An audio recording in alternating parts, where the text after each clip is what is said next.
Now we are going to discuss tip number 19, which is fix the problem, not the blame. Most of the cases के अंदर ऐसा होता है, जब आपको प्रॉब्लम जो है वो आइडेंटिफाई हो जाता है, तो you don't need to find out कि किसकी वजह से एक्चुअली वो प्रॉब्लम हुआ है. सो रादर ब्लेम करें एक दूसरे को, you need to find out कि उसका सोल्यूशन क्या है. रिटेल स्टोर के अंदर life is very fast. Quick decisions are the key of success. अगर आप वो क्विक डिसीजंस नहीं लेंगे तो कभी भी आप सक्सेसफुल नहीं हो सकेंगे.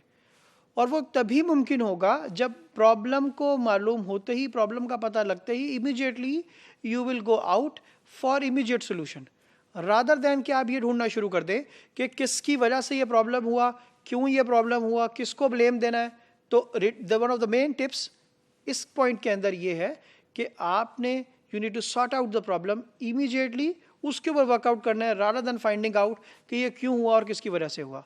Of course you need to diagnose ताकि वो प्रॉब्लम रिपीट ना हो, लेकिन the first thing is to provide the solution of it. Next और लास्ट टिप हमारे पास मौजूद है, दैट इज एक्टिवली लिसन. बहुत इंपॉर्टेंट बात, you need to listen all your stakeholders. जब हम यहाँ ऑल स्टेक होल्डर्स की बात कर रहे हैं तो वो बेशक कस्टमर है, वो एम्प्लॉई है, वो सप्लायर ऑफ प्रोडक्ट है, या वो सप्लायर ऑफ सर्विसेज है.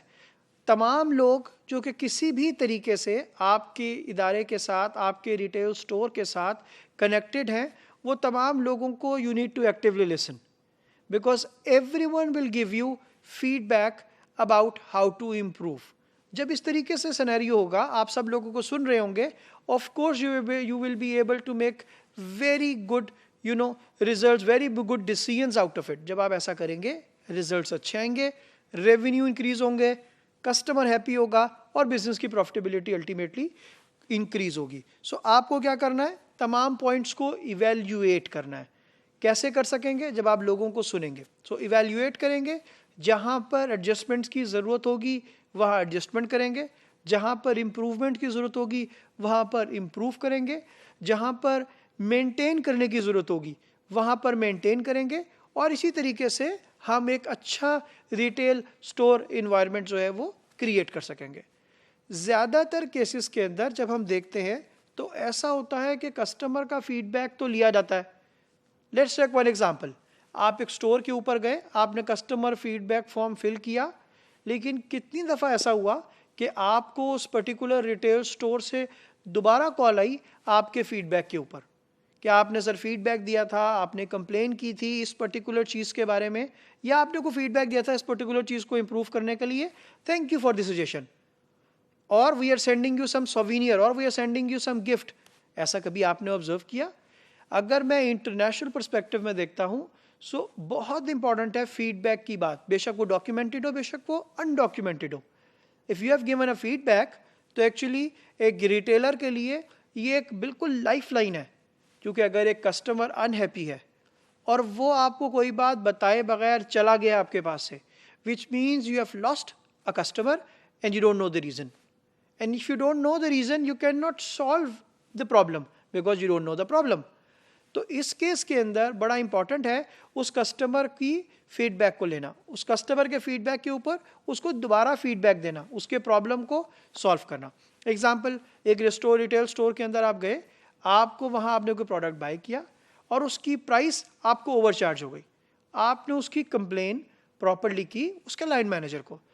अब अगर your problem is addressed immediately, they have listen your point immediately, they have provided you solution immediately, and then इस केस के अंदर अगर आपको उन्होंने मुतमईन किया है एज ए कस्टमर, तो ये बेस्ट पार्ट है.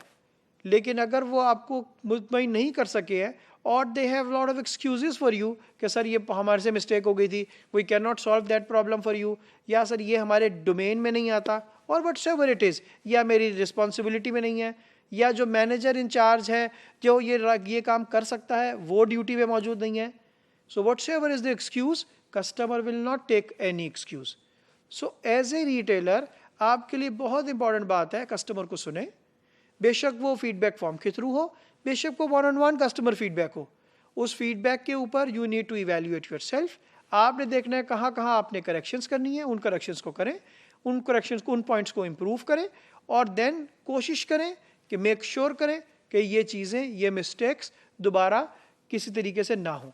और नॉर्मली जो रिटेलर जो है वो अपने आप को बेहतर करने की कोशिश करते हैं, वो हमेशा ये काम करते हैं कि वो एक ग्रुप क्रिएट करते हैं, फोकस ग्रुप क्रिएट करते हैं, and then they normally listen to their all stakeholders. एक एम्प्लॉय फोकस ग्रुप, एक सप्लायर्स फोकस ग्रुप, एक customers focus group, different aged group के लोगों का फोकस ग्रुप, डिफरेंट जेंडर्स के लोगों का focus group, and the objective is only to listen customers.